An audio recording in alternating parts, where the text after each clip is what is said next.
Envoy? Is it really you? Mihala told us you went into some place called the Garden to seek a god? When you didn't return, we took you for dead. What did you see there? The god you felt in Nakutadek? The origin of the Dream Scourge? It was the act of a god this whole time? Everyone, please, please. We could get to the bottom of this if you would only let them speak. It's been weeks, Envoy. What happened?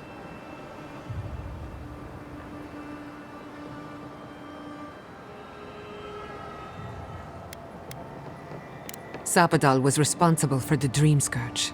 Their rage, their confusion, their fear. But the plague isn't over. Dream Thralls still litter Shatterscarp. There won't be any new infections. We've put a stop to that for good.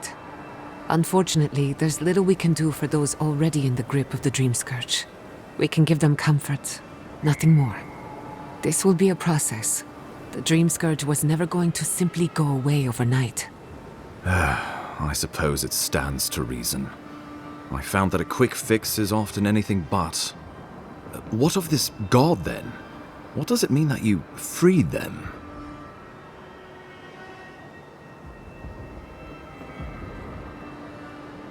Ludwine had intimated that this land grew a new god. But how can that be? Giata and I have some theories about the nature of the Adra in the Living Lands. I'd say we're past the point of theorizing. If the Adra here is a closed system, like a terrarium for our souls, then a gradual accumulation of essence could coalesce into a being in the beyond. Much like the formation of gemstones. All it takes is time and the right application of pressure. Wodka no doubt saw Sapadal as a threat to her authority. So, she killed the godless and imprisoned their god. I assume it is this god we have to thank for the roots tearing apart Paradis? They erupted from the earth the moment those bastards stood up their first siege tower. Nakutadek was riven with those things, not to mention what they did to the land. We saw similar destruction at Nakukubel.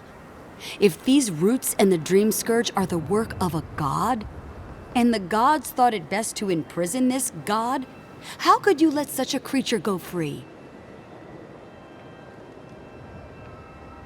Let's hope they don't decide to further amend themselves by coming for our heads.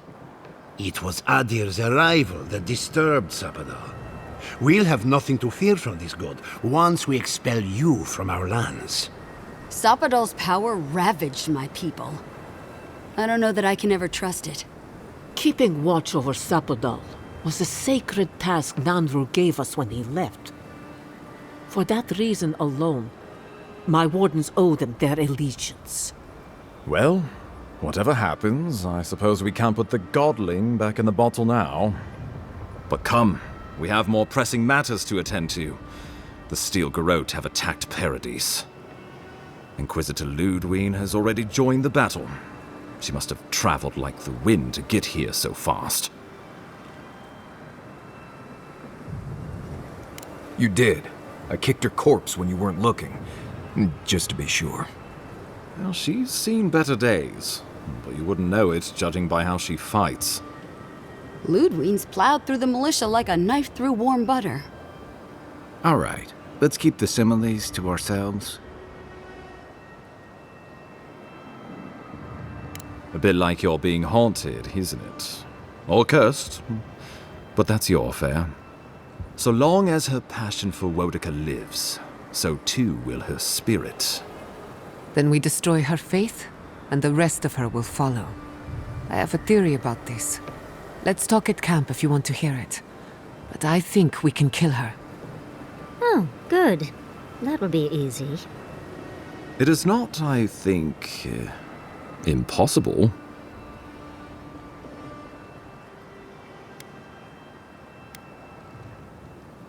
You can't be serious.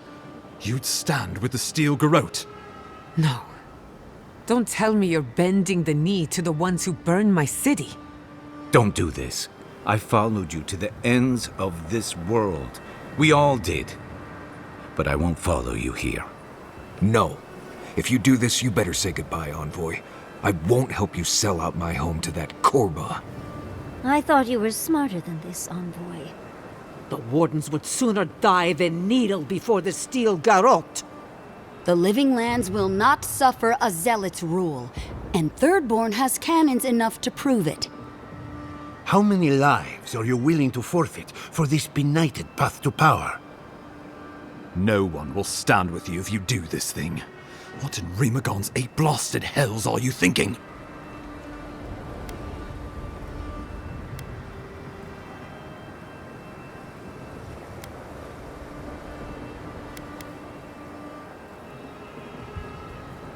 Excellent.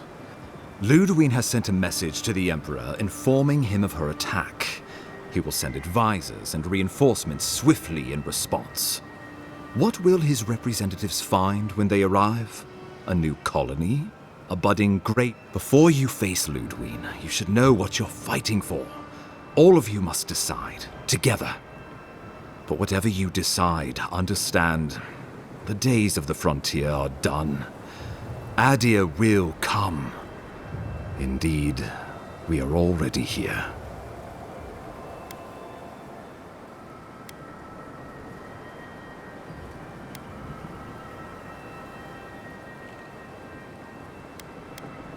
Oh, Envoy, no. Do not suggest that lightly. Think of the Emperor. There would be reprisals. Ones which this conclave could not survive, fractured as you are. Not unless you came together and formed a nation of your own. It would be difficult. No, impossible. I'm certain you would fail. Think of your people, all of you. Think of the lives at stake.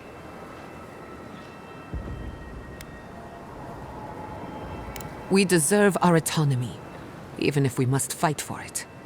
Anything less would be surrender. Fleeing someone else's laws and authority is one thing, setting up your own is another.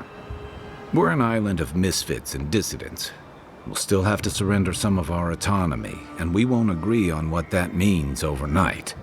We'll be vulnerable. Without allies, other powers will see us as ripe for the picking. Know that this is a hard road to walk. We were fine before Adir came. We'll be fine when they're gone. I think we ran things perfectly fine before your kin got here.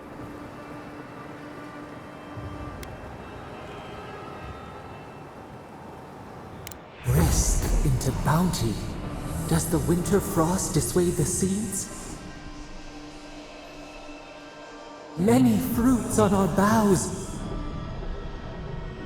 We graft many leaves into strength.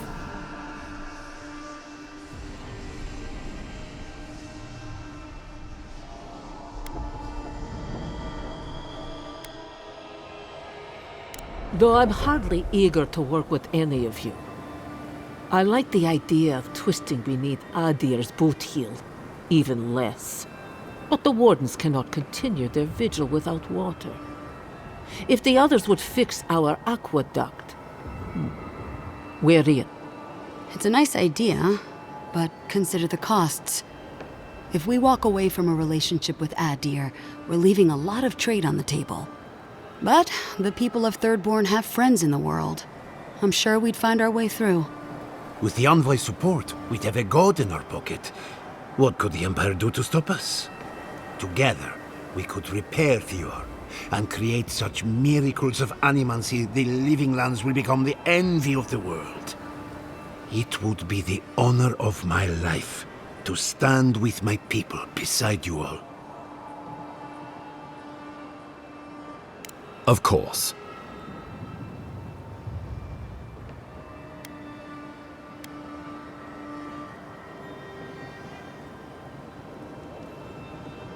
Well, don't leave me in suspense.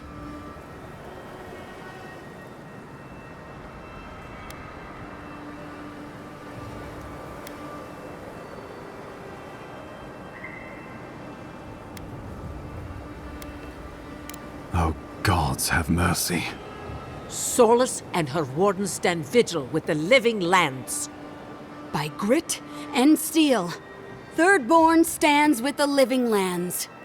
Fjord and her animancer stand with the living lands. We deserve this opportunity. Thank you for believing in us. Fighting a battle together is easy. I just hope everyone's willing to stick it out when it comes to the politics. God, they made the right decision for once. Finally, some sense permeates the proceedings. On your head be the consequences. That leaves the matter of Ludwine and the Steel Garrote. She will never surrender, Envoy. You must kill her, or we will lose Paradis, and eventually the island.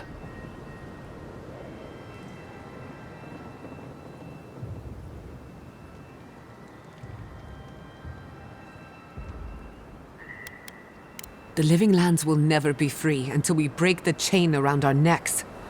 Ludwine must die her final death.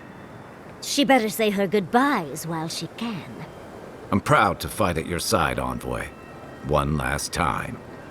Let's get to work then. We've got a walking corpse to bury. The Paradis militia will be at your back. Give her no quarter. The future waits for you.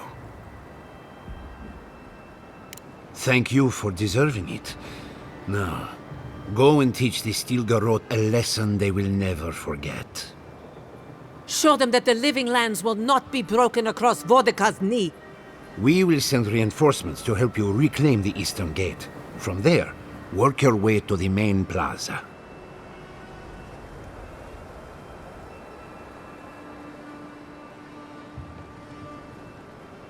May all the gods of Eora and the living lands protect you. Let's take back the city together. Show the Steel Garrote how the living lands takes care of its own. Let's go free a city, shall we?